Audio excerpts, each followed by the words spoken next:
Eu quero te convidar, abra sua Bíblia em Atos dos Apóstolos, capítulo 1, dois versículos, os versículos 7 e 8.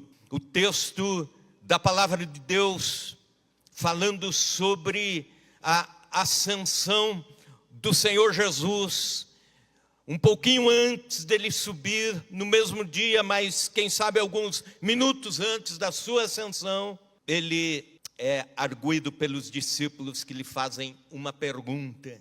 Sabe aquelas perguntas que alguém chega e faz, e você gostaria até de dar uma resposta mais objetiva, mas aí você responde com outro tema.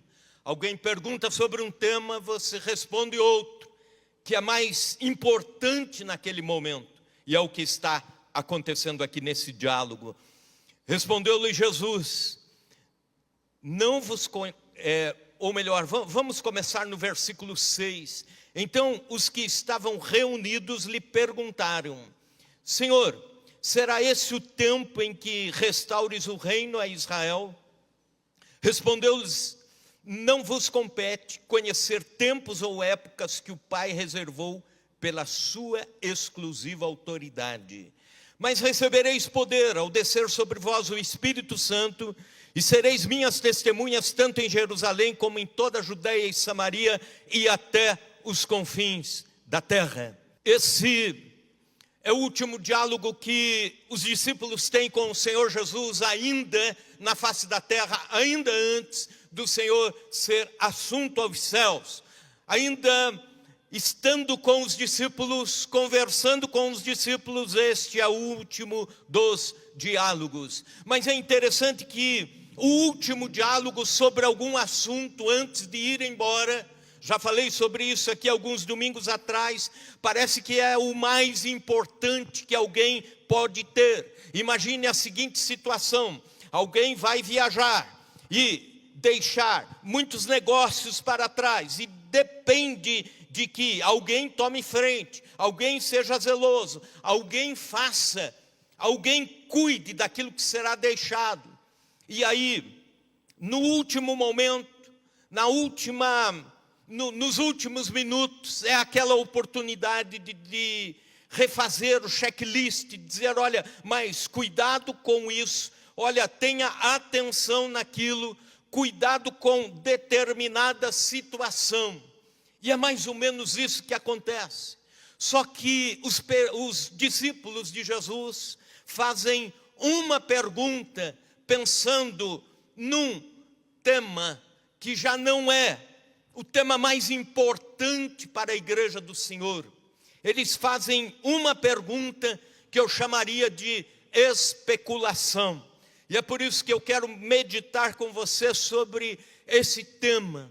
Especulação, capacitação e missão. Repita comigo, especulação, capacitação e missão.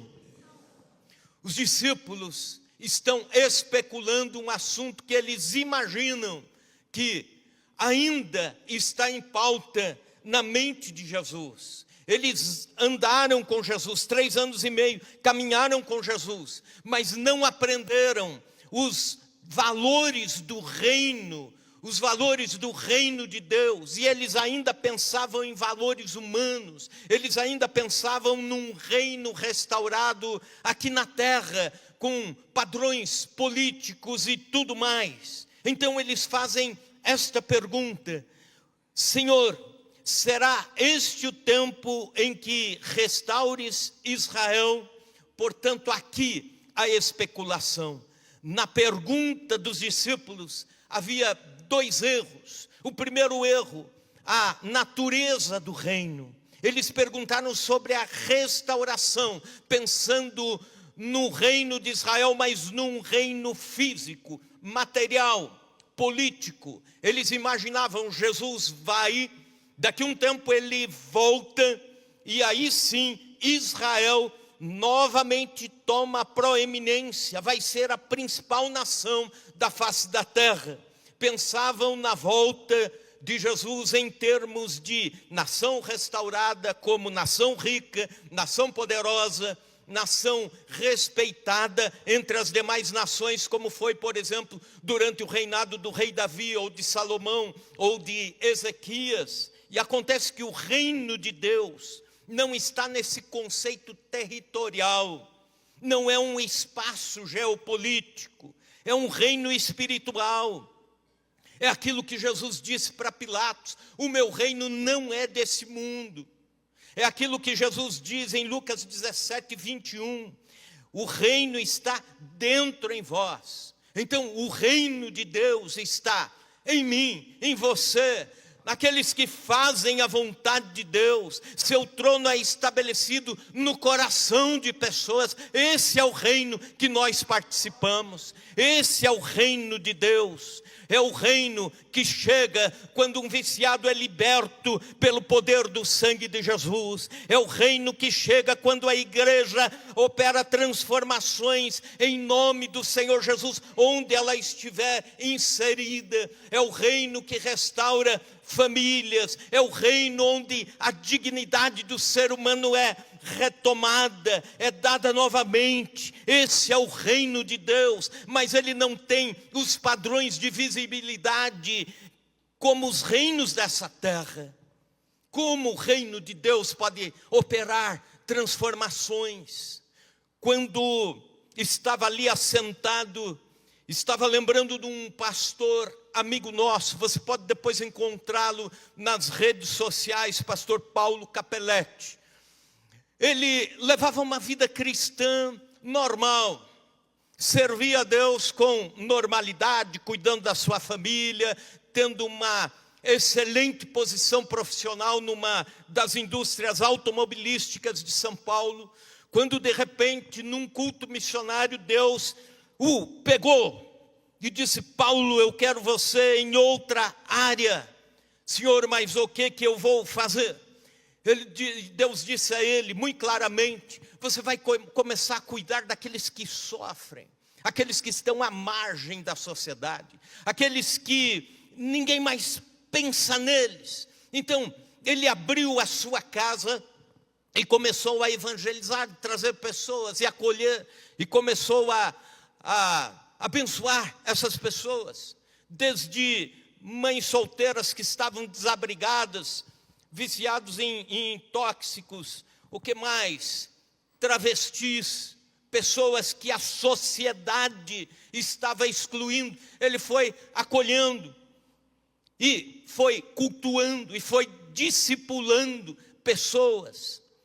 Chega um tempo que pessoas restauradas recomeçam a estudar, a trabalhar. Quando ele esteve pregando numa das igrejas que eu pastoreei, ele disse: nesse semestre, já uma das meninas que foi acolhida, hoje está entrando para o próximo semestre na faculdade, e se Deus quiser, ela será uma grande profissional na área de fisioterapia. Restaurar pessoas. O reino de Deus chegou. O reino de Deus chegou para trazer de volta quem estava marginalizado. Esse é o reino de Deus.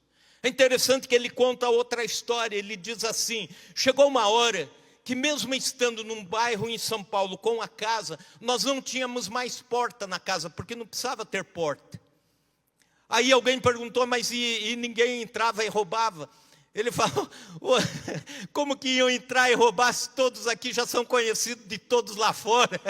E todos se entendem. E é interessante que ele tem a alegria de dizer hoje quantas pessoas foram alcançadas para Cristo, quantas foram restauradas, quantos tiveram a sua dignidade devolvida. Isso é o reino de Deus. Ele não é erguido o reino de Deus não é erguido, plantado com o poder das armas, também não é erguido com um discurso político, está no coração, está no estender a mão. Esse é o reino de Deus. O reino de Deus está em atingir pessoas com a transformação que o evangelho pode fazer. Também os discípulos estavam pensando num reino regional, Os apóstolos ainda nutriam aquelas aspirações nacionalistas de que Jesus voltaria um dia, iria ao céu, mas voltaria um dia para restaurar só o território de Israel. Só quem fosse dos limites geográficos de Israel. E nisso ficava de fora Samaria, por exemplo.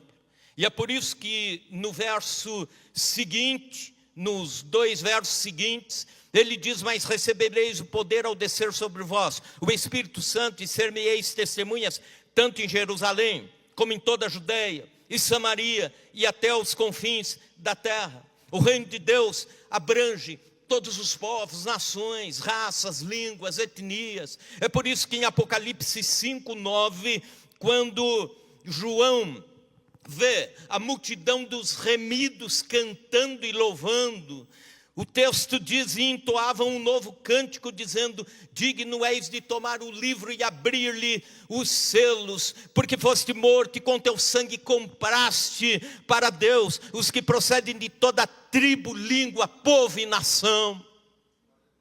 No céu nós vamos encontrar gente de todas as raças, etnias, de todas as línguas. É o reino sem fronteira. Só que os discípulos não entendiam isso. Esse é o primeiro reino, o primeiro erro, a natureza do reino. Não era essa a natureza do reino. E que resposta Jesus daria para isso? Aguarde. Porque ainda nessa pergunta especulativa existe mais um erro. O erro do tempo estabelecido. Quando será o estabelecimento desse reino nosso, humano, de Israel, do Estado de Israel?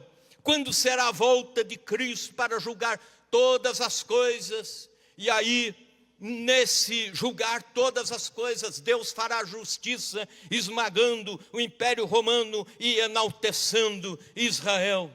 Era esse o teor da pergunta. Quando será o fim dos tempos? O estabelecimento final de novos céus e nova terra? Era o interesse imediato desses discípulos. Era a especulação. O querer saber tempos e épocas exclusivas para o Pai, para a autoridade do Pai, como diz o texto, é algo especulativo.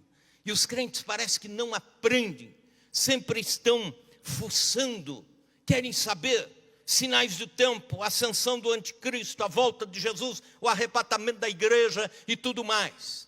Há um conjunto doutrinário chamado escatologia, que quer dizer escatos, final, e a logia, o estudo, a doutrina sobre as coisas dos últimos tempos.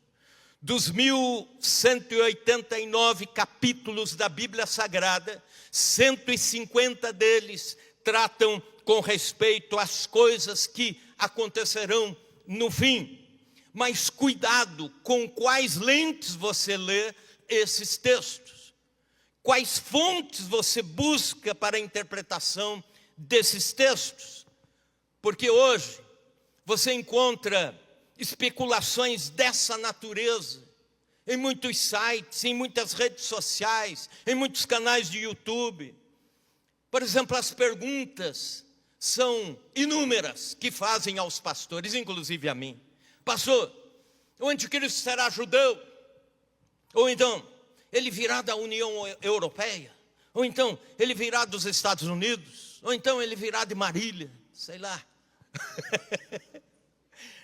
A marca da besta é um carimbo, ou é um chip, ou é uma figura de linguagem para que se entenda obras e pensamentos alinhados com o inimigo. São especulações. E elas estão aí para alimentar quem gosta de especulações. Por exemplo, sobre a volta de Cristo. Tem gente marcando a volta de Jesus desde o primeiro século. Por exemplo, os crentes da igreja de Tessalônica. A igreja nasce e aí os irmãos de Tessalônica, Os tessalonicenses já estavam aguardando Jesus para aqueles dias, a volta de Jesus e o arrebatamento da igreja para aqueles dias. E aí alguns até deixavam de trabalhar, e é por isso que Paulo escreve aos tessalonicenses: não parem de trabalhar, quem não trabalha não coma. É o que ele diz, porque os cristãos estavam afoitos de que o arrebatamento ia acontecer por aqueles dias. No ano 156 da era cristã, um movimento chamado montanista, fundado por Montano, também dizia a mesma coisa: Jesus virá nessa geração e virá por esses dias. E aguardavam em comunidades a volta de Jesus. O pregador William Miller marcou a volta de Jesus para 22 de outubro de 1844, mas chegou esse dia, Jesus não voltou. E aí, esse é chamado, por exemplo, na história da apologia, é chamado de o dia do grande desapontamento.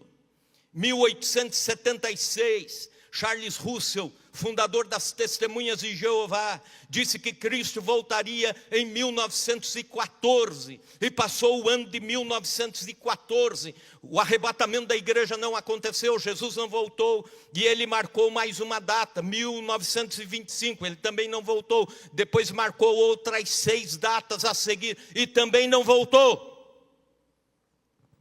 Anos 80, um pregador chamado Edgard Whisenant escreveu o livro 88 Razões para que o arrebatamento da igreja aconteça em 1988. Sabe quantos exemplares desse livro ele vendeu? 4,5 milhões de livros. E o miserável, após ver que não deu certo a sua previsão, ele escreve um outro livro dizendo que Jesus vai voltar em 1989, um ano depois, e teve mais alguns milhões de pessoas que compraram o segundo livro dele, e Jesus não voltou. 1991, Arnold Camping predisse que Cristo voltaria em setembro de 1994. Ainda nos anos 80, uma pregadora brasileira chamada Valnice Milhomens previu a volta de Jesus e o arrebatamento da igreja para 2007, o que não aconteceu. E é por isso que Jesus diz no versículo 7, respondeu-lhe: não vos compete conhecer tempos ou épocas que o Pai reservou para a sua exclusiva autoridade. Tempos, a palavra grega que aparece aqui é cronologia. Não fique calculando para a volta de Jesus elementos da cronologia humana, ou tentar traduzir as 70 semanas de Daniel e transformar tudo isso num tempo humano e literal, e aí você chega numa data especulativa e que não vai acontecer, como não houve. E Jesus também usa a palavra épocas, kairos, a áurea do tempo, o tempo sentido e não medido, o tempo de Deus. E ele diz, tanto o tempo divino como o tempo humano para esse acontecimento é de exclusiva autoridade do Pai. Em outras palavras, na sua soberania, ele não divide esta informação, ele não compartilha. Na linguagem militar, isso seria chamado segredo de Estado.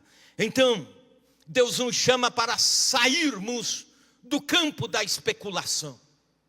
E para onde nós vamos? O desafio é o campo da capacitação. Jesus aí responde à especulação, uma pergunta especulativa com uma proposta de capacitação. Aí Jesus diz o que ele realmente quer da igreja. Aí Jesus diz o que realmente a igreja precisa assumir. Versículo 8, mas recebereis poder ao descer sobre vós o Espírito Santo, e ser-me-eis testemunhas, tanto em Jerusalém como em toda a Judéia e Samaria e até os confins da terra. Mas recebereis poder ao descer sobre vós o Espírito Santo. Isso tem a ver com capacitação, tem a ver com o Espírito Santo capacitando a igreja, o Espírito Santo enchendo a igreja, o Espírito Santo despertando crentes para obras sobrenaturais, o Espírito Santo nos levando a outros patamares que ainda não chegamos lá. E a palavra que aparece aqui é dunamis, para poder, e ela pode ser traduzida por 3 formas, qualquer uma delas ou as 3 juntas satisfazem o termo. Por exemplo, que tipo de poder nós precisamos? Essa palavra dunamis quer dizer qualquer uma das 3 coisas: dínamo, dinâmico ou dinamite. Dínamo é um equipamento que transforma a energia mecânica em energia elétrica. Portanto, isso me faz lembrar de quando eu era adolescente ou criança e existia aquelas bicicletas que tinha na frente, na roda da frente, um dínamo. Então, o cara colocava o dínamo para rodar junto com a roda, uma pequena engrenagem rodava enquanto ele pedalava a bicicleta e ela gerava, aquele dínamo gerava a luz. Portanto, a energia transformada. Também dinâmico, aquilo que não é inerte, aquilo que não é parado, aquilo que está sempre em ação. O Espírito Santo leva a igreja a ter sempre ação. O Espírito Santo não deixa a igreja parada. O poder do Espírito Santo é dinâmico e é um dínamo na vida da igreja. E a última palavra, dinamite, que quer dizer explosivo, poderoso, um poder impactante para quebrar as forças das trevas. É desse poder que eu e você precisamos para a nossa vida cristã. É esse poder que devemos buscar como capacitação para o ano de 2025. É desse poder que precisamos para levarmos a obra de Deus adiante, não com as nossas forças, com os nossos braços, mas com o poder do Espírito Santo. Poder para orar e os céus romperem, poder para impor as mãos sobre pessoas oprimidas e elas serem libertas, poder para sair da apatia, poder para transformar circunstâncias, poder para evangelizar com eficácia, poder para libertar cativos, poder para anunciar Cristo com intrepidez para Chapadão do Sul. É esse poder que nós precisamos, poder do Espírito Santo. Saia do campo da especulação e vá para o campo da capacitação. Busque poder do Espírito Santo de Deus. Nesses 12 dias de oração, é uma excelente oportunidade para começarmos, mas não para aí. Nós precisamos orar constantemente, buscando um avivamento espiritual, um derramar do Espírito Santo sobre o povo cristão. O poder de uma igreja não está nas suas economias, o poder de uma igreja não está no seu status, o poder da igreja não está no número de membros que ela tem, ou na sua influência social, ou na sua influência política. O poder da igreja está no fato dela ter o Espírito Santo atuando no dia a dia. Isso dá força à igreja, isso faz a igreja caminhar, isso faz a igreja esvaziar o inferno, isso faz a igreja preparar pessoas para irem para o céu. Isso faz a igreja ser igreja conforme o coração de Deus.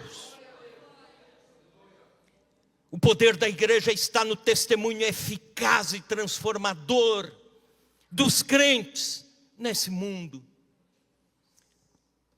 Como precisamos de poder. E como temos sentido a ausência desse poder.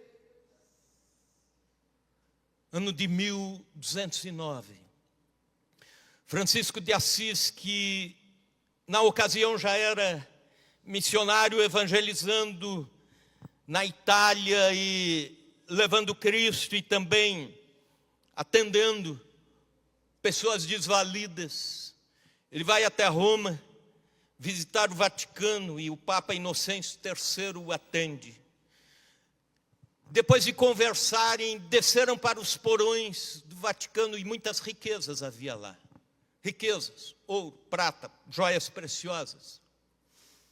Riquezas mil. E eles vão andando até que o Papa bate nos ombros de Francisco e diz: Francisco, hoje a igreja não precisa mais dizer como Pedro disse, não temos ouro nem prata, porque olhe quantas riquezas a igreja tem. E aquele servo de Deus olhou para o Papa e disse: mas Vossa Santidade, hoje também a igreja não pode mais dizer em nome de Jesus Cristo Nazareno, levanta e anda, porque não tem mais poder para isso. Como precisamos de poder, poder do céu, poder do Espírito Santo de Deus.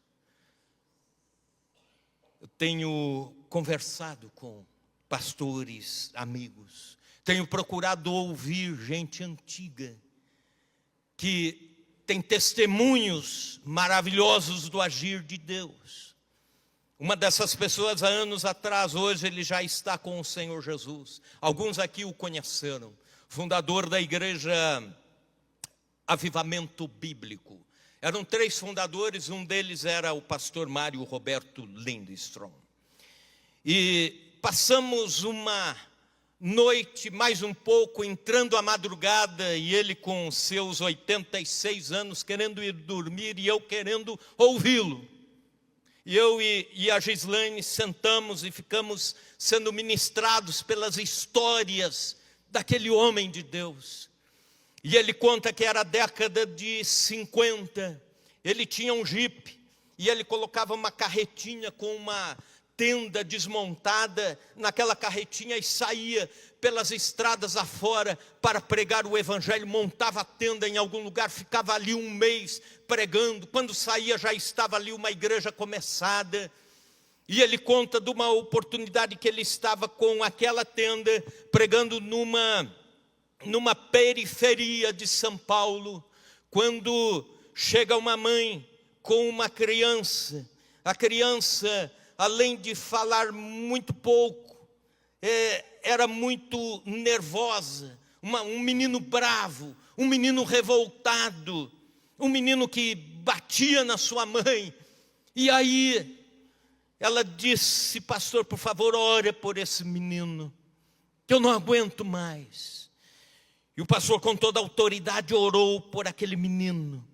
Aquele menino saiu dali e ele nunca mais viu aquela mãe, nem aquele menino.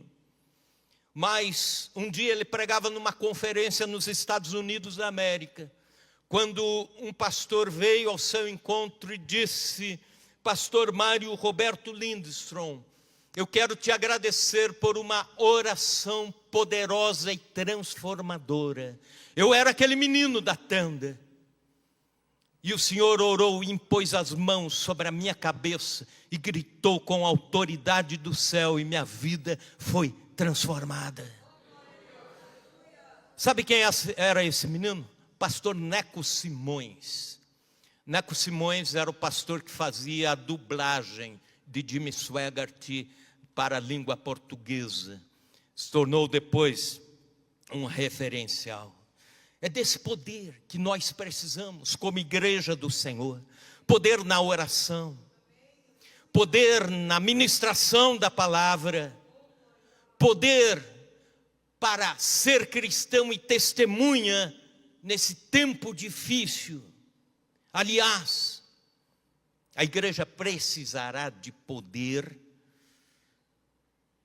no que vem pela frente. A igreja precisará de poder, porque tempos nebulosos virão. Basta você ler o Apocalipse, basta você ler os ensinos de Jesus em Mateus 24, Mateus 25. Basta que você abra a sua Bíblia e comece a observar como está o nosso mundo, o nosso planeta hoje. Vai chegar um tempo que crentes melindrosos, apáticos, crentes frios, crentes materialistas, serão iscas fáceis para Satanás, não resistirão. Tempos de perseguição, tempos de luta, tempos de tribulação. Precisamos de poder, mas eu quero te dizer uma coisa com todo o coração: ainda é tempo de nós enchermos as nossas lamparinas com azeite do Espírito Santo. Aleluia! Ainda é tempo de buscar o poder do alto. Ainda é tempo de buscar em jejum e oração. Ainda é tempo de dizer: Deus, me enche com o teu Espírito Santo, me enche com a tua unção. Capacitação. Terceiro e último estágio desta conversa entre os discípulos e Jesus: a missão. E ele continua dizendo: mas recebereis poder, a capacitação, descer sobre vós o Espírito Santo, capacitação. Para quê? Aí vem a missão. Se é capacitado é para algo, então este algo é: sereis minhas testemunhas, tanto em Jerusalém como em toda a Judeia e Samaria e até os confins da terra. Portanto, Jesus está dizendo que uma das palavras-chave do livro de Atos, e que aparece 29 vezes, é testemunhas. É alguém que está pronto a dar a própria vida para relatar um fato que viu ou ouviu.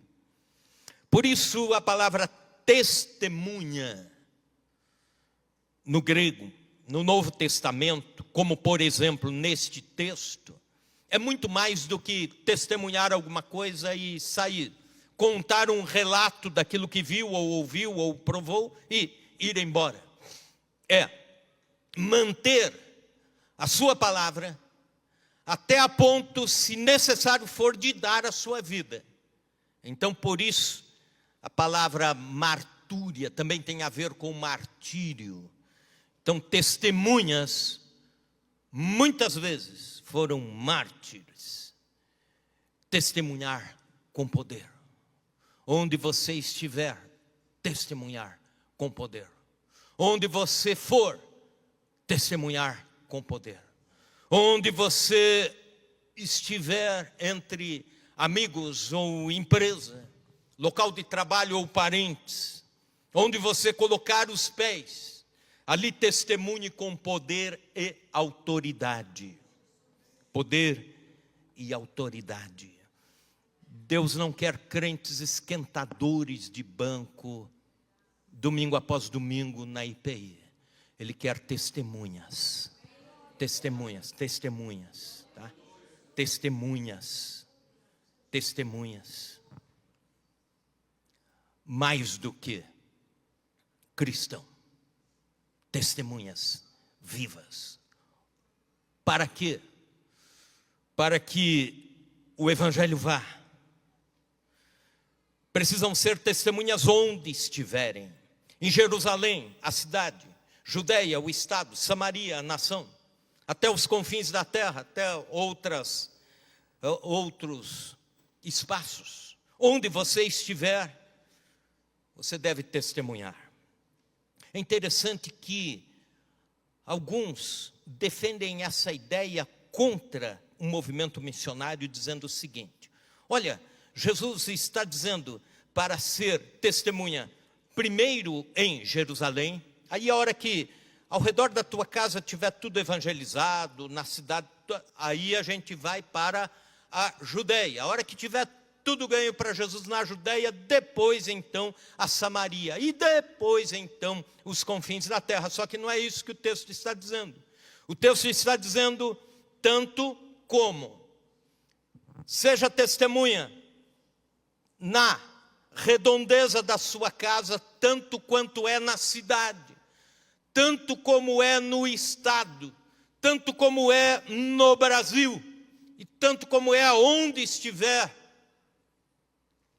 Um pastor, década de 70, eu estava num concílio regional, e ouvir o testemunho dele. Ele tirou férias e foi visitar um pastor amigo lá em Portugal, numa cidadezinha chamada Gafanha de Nazaré. E aí ele chega lá, estão andando pela rua, pastor de férias, bermuda e chinelo, né, e tal. De repente eles passam na frente de uma casa, estava tendo um movimento ali, pessoas assustadas e pessoas abatidas ali, e aí eles perguntam o que está acontecendo aqui. Eles disseram, tem uma moça aqui, filha nossa, que tem problemas muito sérios, e problemas espirituais, e ninguém dá conta disso. Já chamamos pessoas aqui para ajudar, já chamamos autoridades eclesiásticas e tal, não deram conta, e estamos sofrendo, estamos gastando demais, e às vezes ela fica ruim demais, e a gente não consegue cuidá-la como convém. E aí o pastor disse, podemos orar por ela?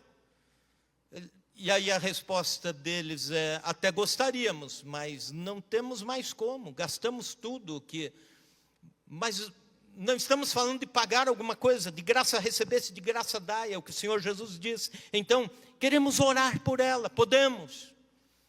Então pode, venham, entrem. E Deus naquele dia operou uma libertação naquela moça. Ela foi totalmente liberta, curada para a honra e glória do nome do Senhor. Mas veja bem, ali naquele lugar, através de vizinhos que conheciam, através da própria moça, e aí começou ali um trabalho da igreja. Mais tarde, pastor Sebastião Calegari mudou do Brasil para lá, para cuidar da igreja, e a igreja foi crescendo, abrindo outros tantos campos. Hoje já são 15 igrejas em Portugal abertas por causa das férias daquele pastor. Ser testemunha, onde você estiver, testemunhe o poder transformador do Evangelho, testemunhe o poder de Deus. Isso é missão. Especulação, capacitação e missão. Em que estágio desses você está? Vamos embora nesse ano partir para a missão? Vamos partir para a capacitação? Vamos estudar a palavra, vamos orar, vamos clamar a Deus e buscar poder de Deus.